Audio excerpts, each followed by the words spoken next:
Sabihin mo, ayaw mo lang mag-send sa GCash. Kapag nakauwi ako ng Pinas, magsasend ako ulit. Sinabi ko naman kasi sa'yo na lahat ng ATM cards ko eh. Kapalit ng pag-unblock at attention mo. Tumawa ko. Hindi mo ako mababayaran, no? Okay, sabi mo eh. Then, I'll strive more then. Wala ka mapapala sa akin. Sabi nga nila, kapag may tiyaga, may nilaga. Pero kung hindi madaan sa tiyaga, may iba pa naman paraan. He sexily chuckled. Walang ibang way, Samuel. Ilang taon na lumipas. Nagbago na din ang puso ko. Nalukot ang aking mukha dahil sa akin nasabi, why did I say that? Lagi kong sinasabi sa akin sarili na huwag na huwag kong uungkatin ang nakaraan dahil magmumukha akong bitter kahit na hindi naman ako affected ng past na iyon. Nakakainis. Pero hindi ako nagbago. Boring. Inaantok na ako, Samuel. Bye na. Huwag ka na din munang tumawag. Magiging busy ako simula bukas. Okay. Good night, Kylie. See you soon. Naging malungkot ang kanyang boses. Okay. Pinindot ko na ang end call button. Hindi na ako inaantok na matapos ang tawag. Naisip ko isulat ang sasabihin ko kay Samuel kapag nagkausap kami.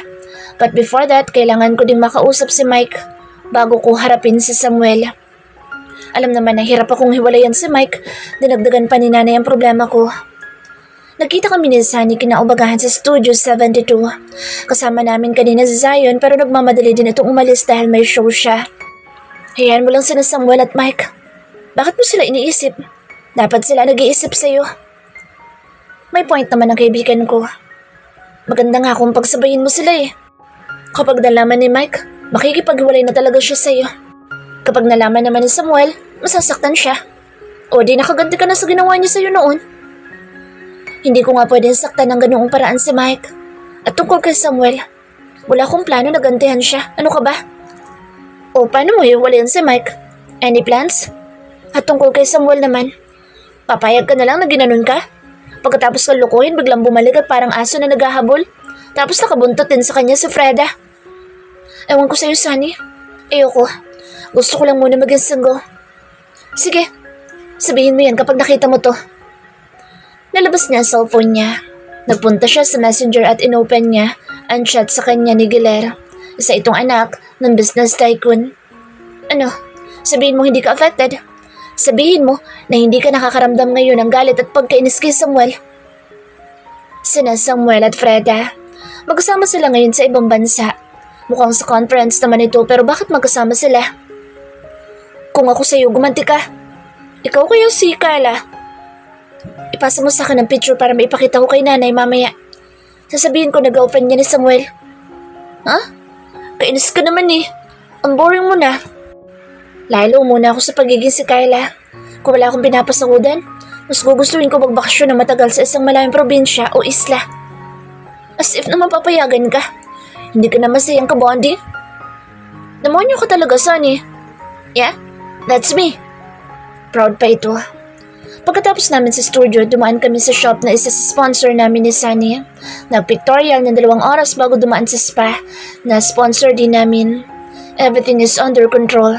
Hindi nila basta-basta mapapabagsak si Kyla. Si Kyla kaya to? Nag-live ulit ako kinagabihan para sa first giveaways this month. Ang mga ipamimigay ko ay ilan lang sa mga PR box from different sponsors. Doble kasi ang binigay nila kaya naisip ko na i-share sa mga loyal followers ko. Dahil sinabi ko na busy ako, hindi talaga tumawag si Samuel sa cellphone ni nanay. Pero nakagawa siya ng isang account at gamit niya iyon ngayon sa pag-comment at pagbibigay ng gifts sa aking live. Ang ganda mo, Kyla. I like your eyes. I love you. Ang lakas talaga ng trip. Mabuti na lang at ibang picture ang ginamit niya at hindi din niya buong pangalan ang nilagay niyang pangalan sa new account niya. Nag-thank you lang ako sa kanya. Madalas na nag-I love you to din ako sa mga comments ng mga fans pero hindi ngayon lalo't alam kong siya iyon. Kinaumagahan nag-live selling naman ako. Nakasale kami ngayon for a limited time only. 30 minutes pa lang kami naka-live ng mga stuffs pero halos makalahati ng items ko. May pumapakyaw kasi. Isa itong top fan at ngayon ko lang talaga siya napansin. Okay. Yours na po, ma'am. Maraming salamat po. Maya-maya bigla din sumulpot si Samuel. Na good morning, Kyla siya at maya-maya pa'y nakikimay na din. Ano naman kaya niya mga ito? Okay, yours na po sir. I'm sure bagay na bagay ito sa girlfriend mo. Gusto ko pa sanang dagdagan ang sasabihin ko kasi baka makahalata ang ibang followers ko. Baka mamaya stalk pa nila ang lalaki tapos may issue na naman ako. For next item, nag-mine agad yung kanina pa nagmamine. Wala pa nga akong pinapakita. Anime lang ang profile niya. Hindi naman siguro ito Joy Minor. Sinulyapan ko ang isang staff. Nagsulat siya sa notebook at pinakita sa akin. Bayad na daw ang minor ng naunang mga namay niya. Ang bilis ha? Okay, yours na po ma'am. Thank you po. For next item, isa ding apple itong si Samuel. Namay na niya agad. Hindi na ako gaanong napagod sa pagtitinda dahil sa dalawang malakas na minor. Nangako ako sa iba na hindi nakamine na magla-live selling ulit ako. Baka maisingit ko bukas. Lumipas ang 3 araw na balitaan ko na dumating na daw si Samuel sa Pinas. Plano ko siyang daanan sa kanyang trabaho bago ko puntahan si Mike. May meeting pa siya kaya si Samuel na muna ang una kong pupuntahan. Nakasabay ko pa ang mommy niya sa elevator. Tinignan ako ng ginang. Formal ang mukha nito. Hindi ko sigurado kung hindi ba niya ako nakilala dahil ilang taon na din kasi kaming hindi nagkita. Good morning po ma'am. Tumango lang ito dahil sa kaba hindi ko na lang din siya sinubukang kausapin pa. Sa office din ni Samuel ang punta niya. Wrong timing ata ang punta ko. Sa couch na nasa gilid ng table ng secretary na Samuel ay nakaupo si Freda. Magkasama na nga sila sa ibang bansa hanggang dito ba naman? Good morning tita. Kumaway ang babae sa mommy ni Samuel. They are close. Hello iha. Busy bang aking anak? Tanong nito sa secretary ni Samuel. Kausap po niya ang CEO ng GI Steel ma'am. Tumango si Mrs. Hernandez. Hinawakan ng kamay ni Freda saka sila sabay na pumasok sa opisina ni Samuel. Hindi naman ako nakagalaw sa kinatatayuan ko. At hindi ko din maintindihan ang aking sarili kung bakit ako nakaramdam ng panliliit sa aking sarili ngayon. Yes ma'am? Napakurap ako nang marinig ko ang boss ng secretary. Nakapasok na ang mommy ni Samuel at si Freda sa loob ng opisina ng lalaki. Ngumiti ako at umiling. Namali po yata ako ng floor. Nakangawi ko sagot na may pakamot pa ng ulo para magmukhang totoo. Tumalikod na ako bago pa man makasagot ang secretary na kunot noon na nakatingin sa akin. Naghihintay ako sa elevator na magbukas ng bigkasin niya ang pangalan ko. Miss Kyla? Ma'am! Ma'am, hintay po! Hindi ako tumitingin sa babae. Hindi ako snabera sa mga fans pero ngayon ayokong mamansin. Hindi naman ako nito magagawa ng issue dahil kapag ginawa niya, malalagot siya kay Samuel. Yun nga lang, nakalapit na sa akin ang babae. Pa-picture po, Miss Kyla. Super fan mo po ako. Gustong gusto ko po mga dance cover mo. Paulit-ulit ko pong pinapanood. Wala na ako nagawa kung hindi pansinin siya. Inakbayan ko siya at ngumiti sa camera na nakatapat sa aming dalawa. Nagbukas ng elevator pero hindi pa siya tapos. Gusto niya magpa-autograph sa akin. Palaki na din po ng dedication. Loading ang utak ko at nagmamadali na din ako kaya kung ano na lang ang una kong naisip, yun na lang ang sinulat ko. Kumuway ako dito nang makapasok ko sa elevator. Kilig naman itong kumuway sa akin pabalik. Bago pa man tuluyang magsarang elevator, nakita ko lumingon siya sa gawing kanan. Sino yung kausap mo? Tanong ni Samuel sa kanya. Hindi ko na narinig pa ang pagsagot niya dahil nagsara na tuluyan ang elevator at bumababa na. Bumili muna ako ng pasalubong sa mga pamangkin ko bago ako umuwi sa amin. Blanko ang aking mukha habang nasa biyahe ngunit nang makarating ako sa bahay ay nagkaroon ng ngiti ang aking mga labi. Nakipagharutan muna ako sa mga bata bago ko pinuntahan ng mga staffs na busy ulit sa pagpack ng mga orders. Kahit nagkaroon ako ng issue, maayos pa din ang kita ng business ko. Chinek ko ang total ng mga sales namin itong mga nakaraan at pati na rin iyon pinagbentahan namin nung nag-live ako. Wala naman ako importanteng gagawin ngayong araw kaya naisipan ko magpasaya ng supporters at fan. Hindi kalayuan ang address na kasabahay ni Samuel na nag-mine kaya naisipan ko na ako na mismo mag-deliver kasama ang staff. Tinawagan ko ito sa kanyang messenger pero hindi niya ito nasagot agad. Naisip ko na baka nahihiyang makipag-video call kaya voice call na lang ang ginawa ko. Kaso lalaki ang sumagot. Mama ko po ang bumili ginamit itong phone ko. Ito ang sabi niya. Nandyan po ba ang mama niyo sa inyo? Nang ma-confirm na nandoon ito sa kanila, nagpaalam na ako para makaalis na din kami. Nag-live pa ako nang makarating kami sa labas ng bahay ng buyer. Sa mga big miners ko dyan, Baka kayo na ang susunod na mapuntahan ko. Tuwang-tuwa ang mga followers ko. Lahat sila excited. Ang iba ay nagtatampo pa dahil bakit ngayon ko lang daw ito naisipan. Pinutol ko din agad ang live nang mapagbuksan kami ng maid ng buyer. Isang modern 3-story house ang bahay ng buyer at tansya ko ay nasa 40 plus na siya. Gulat na gulat siya nang makita ko at tila natataranta. Pero nang makabawi, naging madaldal na ang ginang. Ipinakilala pa niya sa akin ang kanyang anak. Halika dito anak. Kaya gandang dalagang bisita natin. Kaso medyo mahihain ang lalaki. Kung hindi ako nagkakamali na sa 5'10" ang kanyang height. Maputi siya at makinis. Medyo payat pero may itsura. Siya si Sandro, isang businessman. Pakilala ng ginang. Kamayan mo ng dalaga, pagkakataon mo na to. Udyok pa niya sa kanyang anak na walang imik at hindi makatingin. Masyadong mahiyain. Fan mo din itong anak ko eh. Talaga po? Oo, gustong gusto ka nga niya eh. Saway na lalaki dito na tinawanan ko lang. Inalok nila kami ng merienda at hindi talaga sila pumayag na hindi namin sila paunlakan. Pagkatapos ay umuwi na din kami. Nasa bahay na daw si Mike. Sabi ko, hintayin na lang niya ako sa may garden para hindi na siya kulitin ng mga pamangkin kong osyosero at pakialamero. Habang nasa biyahe pa uwi, nag-live ulit ako. Nag-comment si Samuel. Yung dummy account at sinabi na ang unfair ko daw. Kung yung order niya ay hindi ko i-deliver ng personal sa kanya. Gusto ko sanang i-ignore ito pero baka mapansin ng mga supporters. Masabihan pa na inisnab ko ang lalaki. Okay po sir, ako po mismo magde-deliver sa'yo. Kunin mo sa bahay. Isip-isip ko nang tapusin ko na ang live. Pagdating sa bahay, umikot ako papuntang garden. Hindi ako agad napansin ni Mike dahil mukhang malalim ang kanyang iniisip. At habang pinagmamasdan ko siya, nakaramdam na naman ako ng lungkot. Bakit ba napaka-komplikado ko na? Hi. Bati niya na maupo ako sa kanyang tapat. Ngumiti ako dito. I've talked with my mom. Mike, let's stop this. Susuko ka na lang ng ganun lang? Hindi ako nagsalita. Yes, tama na.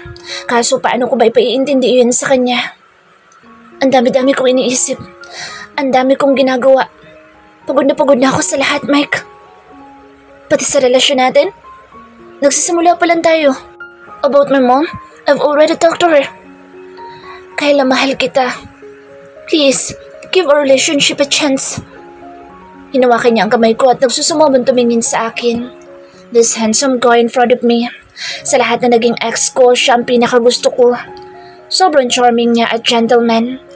Maayos naman kami. At kung wala lang sana naging problema sa kanyang pamilya, baka hindi din nagbago ang pagtingin ko sa kanya. Kayla, let's get married. What? Gusto ko sabihin na nagjo-joke lang siya pero hindi ko yun makita sa kanyang itsura. He's dumb serious. Mike, hindi pa ako handang magpakasal. Just forget about me. Ibalik mo na lang sa ibang pagmamahal mo para sa akin. Yung kaya tanggapin ng mommy mo. Yung tanggap ng buong angkan mo. I'm so sorry, Mike. I'm so sorry. May iba ka na ba? Basag ang kanyang boses. Hindi ko kayang tingnan ang kanyang mga mata dahil tsak na masasaktan lang ako, lalo sa ginawa ko sa kanya. I'm sorry, Mike. Dati nang okay pa kami, kapag napag-uusapan ng kasal, naiisip ko na siya na ang lalaki na pakakasalan ko pero ngayon, hindi ko na kayang makita ang sarili ko na ikakasal sa kanya. Iyo ko man siyang iwan, nauna na akong umalis. Malungkot akong pumasok mula sa pintuan, sa kusina. Nakayuko ako kaya hindi ko napansin si Samuel na nakasandal sa may counter. Ano bang ginagawa mo dyan? Inis kong tanong sa lalaki. Nabasa tuloy ako. Napatingin ako sa bintana at kitang-kita ko doon si Mike. Diyos muso. Umiinom lang ako dito. Pagdadahilan niya kahit huling-huli ko na siya sa akto. Break na ba kayo? Pakala mo. Bumuntong hininga siya. Nagpunta ka daw sa office ko. Tumikim ako at nagtaas ng kilay. Oo, kaso busy ka kaya umalis na lang ako. Tumango siya. Are you upset? Ha? Bakit naman? About mommy and Freda? Hindi. Really? Oo nga. At saka pwede ba? Huwag mo muna akong kausapin. Malungkot ako. Parang hindi naman na. Siniko ko siya bago ko siya iniwan kaso sinundan niya ako. Isa si Freddy sa kinuha na model para sa bagong project namin kaya... May nagtanong? Wala. Pero gusto ko lang sabihin sa'yo. Ayokong isipin mo na sa presinto ka na magpaliwanag. Bakit ba hindi ka makausap ng matino? Bakit? Matino ka bang kausap? Malamig ko siyang tiningnan. About what? Hinilot niya ang kanyang ulo. Is it about... He sighed. I'm sorry kung hindi ko natupad ang sinabi ko sa iyo na magkikita ulit tayo nang ihatid kita sa inyo. Okay? Tumango ako. Bakit? Bakit hindi mo natupad? Nag-iwas siya ng tingin at mukhang walang planong magpaliwanag. Gago ka talaga, Samuel. Hindi naman ako affected kay Samuel. Kahit ano pa ang gawin niya, wala akong pakaalam. Medyo mabigat lang ang katawan ko dahil kay Mike. Malungkot ako dahil nasaktan ko siya. Dati wala naman akong pakaalam kahit mag-iiyak ang ex-boyfriend ko pagkatapos ko makipaghiwalay sa kanya. Masyado ako matigas noon. Bakit bigla na ako naging malambot ngayon? Nahihiwagaan na din ako sa sarili ko. Napakagulo na ng aking utak. Pagod at stress lang siguro ito. Itutulog ko na lang muna. Baka sakaling maayos na ang pakiramdam ko pagising ko. I'm sorry. Puro ka sorry. Explanation ang kailangan ko, Samuel. Umiling ako. Forget it. I don't need your explanation. I don't care. Wala namang mababago niya explanation mo. The damage is done. Ang gusto kong gawin mo ay bumalik ka na lang na Amerika at huwag mo na akong guluhin pa. At tungkol sa sinabi ni nanay sa'yo, forget it. Kung gusto mong maayos tayo, huwag mo susundin si nanay. Hindi na umimik pa si Samuel. Mukha siyang bigo habang nakatingin lang sa akin. Gustong gusto akong lapitan, hawakan o habulin ngunit alam niyang ipagtutulakan ko lang siya. Kahit magsalita siya, wala din namang silbi. At tungkol sa explanation, ano bang katanggap-tanggap na explanation sa ginawa niya sa akin noon? But I have said, hindi na importante iyon sa akin ngayon. Kagaya niya, hindi ko na siya gusto at hindi ko na siya mahal. Nag-aaway sina Tita Kyla at Tito Samuel. Natigil ako sa paghakbang upang lingunin ang mga bata na nasa gilid ng sofa. Akala ko kami lang ni Samuel ang nandito pero may 3 bulinggit pala ang nakakubli sa gilid ng sofa. Mga chismoso talaga mga ito. Tito Samuel, mag-sorry ka na po kay tita para hindi na siya magalit. Manahimik kayo. At saka walang magagawa, sorry niya, no? Sagot ko naman sa mga ito. Ikis at yakapin mo na lang siya, tito, kung ganoon. Natawa si Samuel. Tapos, yakapin mo. Ganun ang ginagawa ni daddy kay mommy kapag nagagalit siya. Hindi ko alam kung tatawa ba ako o mapipikon sa 3 pamangkin ko. Ang kukulit talaga nila at masyado ng maraming nalalaman. Mas lalo siyang magagalit kapag ginawa ko iyon. Sagot naman ni Samuel na hindi na malungkot ang itsura. Dadalhin mo siya sa banyo, Tito Samuel. Ginagawa yun ni Daddy kapag nag-aaway sila ni Mommy. Sina ate at nanay na papasok ng main door ay napatanga. Ngunit kalaunan ay hindi na maipinta ang muka dahil sa narinig. Kayo talaga? Doon kayo sa playroom. Gigil na utos ni ate sa mga anak niya. Turuturuan lang naman namin si Tito Samuel para love-love na sila ni Tita Kylie. That's adulting. Ang babada niyo pa, ang dami niyo nang nalalaman. Tugma na kayo sa pinagmanahan niyo. Nangingiti naman si Samuel kaya mas lalo lang sumama ang timpla ng mukha ni ate. Ano naman pinag-aawayin yung dalawa? Wala. Sagot ni Samuel. Nagselos lang siya kay Freda. Aba, kasing kapal ng balat ng kalabaw ang kakapalan ng pagmumukha mo no? Tumawa lang ang gago. Nakapag-usap na ba kayo? Mahinahon na tanong ni nanay. Sa ibang araw na lang po siguro. Ayoko pong mas gawing komplikado ang lahat. Gusto ko pong mag-usap kami na maayos ni Kylie. Gusto ko pong maging maayos din po muna kaming dalawa. Magalang na sabi ni Samuel. Alam ko pong madami nang nangyari sa mga nakalipas na taon.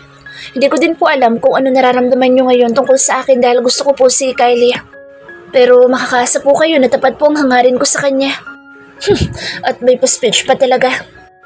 Kahit na gustong gusto ko po siya, hindi ko po siya pipilitang pakasalan ako. Gusto ko pong kusa niyan tanggapin ang alokong kasal. Mahal ko pong anak niyo. Liligawan ko po siya. Tumawa sa ate. Diyan na nga kayo. Inaantok ako sa speech mo. Sigurado ka ba na gusto mo siya? Napakagulo ng utak niyan. Baka igaya ka lang niya doon kay Mike. Mapangasam na tumawa sa ate. Mahal ko siya at hindi ako magagaya doon dahil sisiguraduhin ko na mamahalin ulit ako ni Kylie. Ngumisi si ate. Good luck na lang sa'yo. Napakagulo ng isip ng kapatid ko.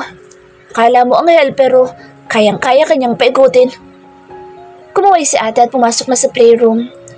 Nangangalay na ako kaya nagpaalam na ako kay nanay na aakit na sa aking kwarto. Pabagsak ako nahiga sa aking kama. Matutulog na muna ako dahil tinatamad din naman akong gumawa ng kahit na ano.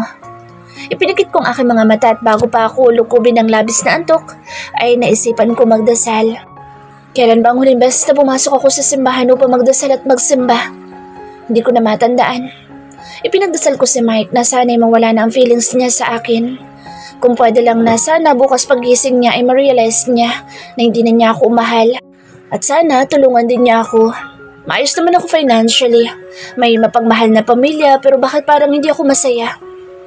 Give me signs, Lord, dahil gulong-gulo na din ako sa sarili ko. Nagtuloy-tuloy ang tulog ko hanggang sa akin na umagahan. Magaan na din ang pakiramdam ko kahit paano. Pero nang makita ko ang mukha ni nanay na masama ang timpla, alam ko may nangyari na namang hindi maganda. Naglabasan ng mga kung ano-anong larawan ko kasama ang mga naging ex ko. At ang pinakamalala ay yung tungkol sa anak ng politiko na naka-make out ko noon sa loob ng nakaparadang sasakyan. 20 minutes kami sa loob pero walang nangyari. That's the truth. Pero sa mata at isip na ibang tao, may iba kaming ginawa. Make out lang naman iyon. Aray! Reklamo ko ng kurutin ako ni nanay. Last year pa yan, Nay. Kaya last year, o na isang araw lang, hindi magandang ginawa mo. Nay, relax lang. Nalapitan ni ate si nanay dahil namumula na ito sa galit. Sorry, Nay, pero walang manahimik ka. Mag-asawa ka na lang. Heto na naman itong asa-asawa na ito. At ang ganda din ng timing ni Samuel. Bigla itong sumulpot. Nakita mo na yung bagong nilabas na video tungkol kay Kylie? Tanong ni nanay dito. Tipid ng umiti ang lalaki. Gusto mo pa din siya kahit nakita mo yun? Opo. Sagot ni Samuel. Makikita sa kanya mukha na seryoso siya. Hindi nila titigilan si Kylie sa kababato ng pwedeng ikasira niya hanggat hindi siya nalalagay sa tahimik. Bakit ba kasalabok ang bibig ni nanay? Nainis na ako. Hayaan mo, Nay. Hindi na ako magbo-boyfriend. At kapag nagsawa na ako sa buhay ko as an influencer, magmamadre na lang ako. Hindi pwedeng malandi doon. Hirit naman ni ate. Kumain na tayo. Hayaan nyo na lang mga issue na yan. Naglagay ako ng kanin sa aking plato. Si Samuel naman na naupo sa tabi ko ay pinagsandok ako ng ulam. Tama na yan. Awat ko sa kanya ng plano pa niyang dagdagan. Kunti lang akong kumain lalo na't may fashion show ako na pupuntahan in 2 days. At bakit ko ba siya kinakausap? Dapat hindi ko siya pinapansin dahil hindi naman siya nagpapaliwanag kaya hindi niya deserve ang atensyon ko. Aalis na lang ako na maaga araw-araw at sa madaling araw na din ako uuwi para hindi kami magkita. Binilisan ko ang pag-ubos ng aking pagkain para makaalis na ako dahil mukhang hindi pa aalis si Samuel. Ngunit bago pa ako makatayo ay nagsalita na si nanay. Day off na mga yaya ng mga pamangkin mo kaya ikaw mag-alaga muna. Hindi ako makapagreklamo dahil mga pamangkin ko ang mga iyon. Monster din pala ni na ate ngayon kaya aalis silang mag-asawa. Gusto daw mag-swimming ng mga bata kaya nagpalit na muna ako ng damit sa aking kwarto. Pagbaba ko ay nadatnan ko si Samuel na nasa gilid ng pool habang pinapanood ang mga bata na magagaling ng lumangoy. Bakit hindi pa ito umalis? Mukhang nasabihan siya ni nanay. Anong trip ng nanay ko? Gusto talaga niyang pakasalan ko, lalaking to. First love nito ang panganay niyang anak tapos... Ay, ayoko na lang mag-talk. Naka-t-shirt si Samuel habang nakasuot ng board shorts. Nakasuot naman ako ng one-piece black swimsuit na backless. Naupo ako sa sun lounger at kinawayan ang mga bata na masayang tinawag ako. Nag-apply naman muna ako ng sunscreen sa aking hita habang nakatingin kay Samuel na titig sa akin. Ngumiti siya nang taasan ko siya ng kilay. Dinalhan kita ng flowers nasa living room. Hindi ako nagsalita. Umay na umay ako sa bulaklak sa totoo lang. Pagkatapos ko mag-apply ng sunscreen sa buong katawan ko ay tumayo na ako. Tumalon ako sa swimming pool sa kalumangoy ng ilang sandali bago ko umahon at tumabi kay Samuel. Bakit ako tumabi dito? Sabi ko iiwasan pero bakit tinabihan ko pa talaga? Bakit naka-t-shirt ka? Why? Barin mo t-shirt mo. Ngumisi ako pero agad ding nabura. Gusto kong kutusan ang sarili ko. Bored ka sa buhay, girl? At kinakausap mo pa talaga? Gusto mong makita ang katawan ko? Mahina siyang tumawa. Huwag na lang pala, baka maumay lang ako. Kaso mukhang na-challenge pa siya at talagang hinubad niya ang kanyang damit. Bumalik ang ngisi sa aking mga labi na makita ko ang kanyang 8-pack abs. At ang feeling, pasimple pa niyang flinex ang kanyang magandang katawan. Tingnan natin kung hindi mo walang angas mo. Hinapos ko ang kanyang abs na ikinangangan niya. Mula sa kanyang abs, umakyat ang aking kamay sa kanyang dibdib. Tapos pababa ulit hanggang sa kanyang abs. Gusto ko pa sanang pagapangin ng aking kamay pababa pero may biglang nagsalita sa likod namin. Ayaw-ayaw, pero ano to? At siya pang nanananching? Si ate, nakabihis na siya at mukhang nagpunta lang dito para magpaalam sa kanyang mga anak. Pakabait kayo mga anak at bantayan niyo sa tita niyo ha? Huh? Akala ko po siya magbabantay sa amin. Oo, kaya dapat hindi niyo siya wawalain sa paningin niyo. Oh, di ka na nakaimik dyan. Tinawanan ni ate si Samuel na hindi na gumagalaw sa kinaupan. Ngayon ko lang napansin na namumula ang kanyang muka. Napangisa ako at bigla ko naalala yung sinabi sa akin ni Sonny nung nakaraang araw. What if paglaruan ko si Samuel? Lumusong ulit ako sa tubig at nang umahon ako, hindi na ako tumabi pa kay Samuel. Naupo ako sa sun lounger at uminom ng juice na dala ng maid kanina. Si Samuel na nagbabantay sa mga bata ay hindi naman mapakali sa akin na uupuan sa gilid ng pool. Panay ang lingon nito sa akin. Hindi ko naman siya pinansin. Kapag hindi yan makatiis, lapit siya sa akin. At pagkaraan nga ng ilang minuto ay lumapit nga siya. Pinulot niya ang baso na iniinuman ko at doon siya uminom. Making my face turn sour. May ibang baso naman dyan. Reklamo ko sa kanya. Gusto ko to eh. Masarap ang flavor. Ikinunod ko ang aking noo at tinignan ng iba pang mga baso na may lamang juice. Parehas lang naman eh. Pinaglololoko ako na lalaking ito. Dahil doon nawala tuloy sa isip ko yung plano kong gawin at sabihin kanina. Naupo siya sa kabilang lounger habang ang mga mata ay nakatuon sa mga bata. Umuntong hininga siya at muli akong tinignan pero hindi ko siya pinansin. I was mentally taking note of the things that I was supposed to do for the coming days. Bakit? Tanong ko dahil naiirita na ako sa kabubuntong hininga niya. Magpapaliwanag ka na ba? No. Huwag kang lumapit sa akin hanggat hindi mo ibinibigay ang hinihingi ko. Ang dami mo namang hinihingi. Nakangisi niyang sambit na ikinasingkit ng aking mga mata. Anong madami? Noon, ang hinihingi mo lang ay magustuhan kita. Pagak akong tumawa. At utang na loob ko pa pala na gusto mo na ako ngayon? Baliw ka. Oh, gusto mo na ako ngayon. Tapos ano? Ganun-ganun na lang? Tatanggapin kita nang walang explanation? Tatanggapin mo ba ako? Depende. Pwede bang hayaan mo na lang akong mahalin ka tapos huwag ka nang humingi ng explanation? Ay, wow ha? At ikaw pa ngayon na may kondisyon? Kylie, nag-aaral ka pa noon kaya hindi ako naniniwalang yun ang dahilan mo kung bakit ka umalis. Hayaan mo na lang. Iisipin ko na lang na mahal mo pa sa ate. That's why. O dahil kay Freda, kaya mo ako iniwan. Kylie, bigo ang kanyang muka. Hindi ko din maintindihan kung bakit bumigat ang dibdib ko. Umiwas na ako ng tingin bago pa niya makita ang paglambong ng aking mga mata. Dom, bakit nag-iinit ang aking mga mata? Magbabanyo lang ako. Nagmamadali akong pumasok sa loob ng bahay. Tinatawag niya ako at tiyak kung gusto niya akong habulin ngunit hindi niya magawa dahil may mga bata siyang kailangang bantayan. Nagilamos ako at ilang sandali na tulala. Huminga ako ng malalim at nagpa siya na din bumalik pagkaraan ng ilang minuto. Hindi pwedeng hindi ako bumalik doon dahil tsak na iisipin niya na apektado ako dahil sa pag-uusap namin. Naapektado pa din ako sa kanya. Nasa gilid na siya ulit ng pool. Nakayuko at mukhang malungkot. Dapat lang na ikaw malungkot at hindi ako. Ikaw ang nang iwan sa akin noon. Lumusong na ulit ako sa tubig at nakipagpaligsahan sa mga pamangkin ko. Pinapanood lang naman kami ni Samuel. Kahit na tinatawag siya ng mga bata, hindi siya lumapit sa amin. Bago man ang halian, sinabihan ko ang mga bata na maligo na sa kanilang kwarto at magbihis. Pagod na din sila kaya agad naman silang sumunod. Hindi ko na kailangan pang manguto at manuhol. Sabay-sabay kaming kumain kasama si Samuel na nakapagbihis na din. Nasa guest room ang kanyang mga gamit. Pinagamit iyon sa kanya ni nanay. Hindi sumabay si nanay sa amin ngayon. Ang mga staff ang kasama niyang kumain. Hindi pa din siya tumitigil sa pagtatrabaho. Masaya daw ito sa ginagawa niya kaya hinayaan na lang namin ni ate. Tito Samuel, Kailan kayo magpapakasal ni tita? Kapag mahal na niya ako. Diretsahan namang sagot ni Samuel. Hindi ka niya mahal? Hindi pa. Sagot niya nang hindi tumitingin sa akin.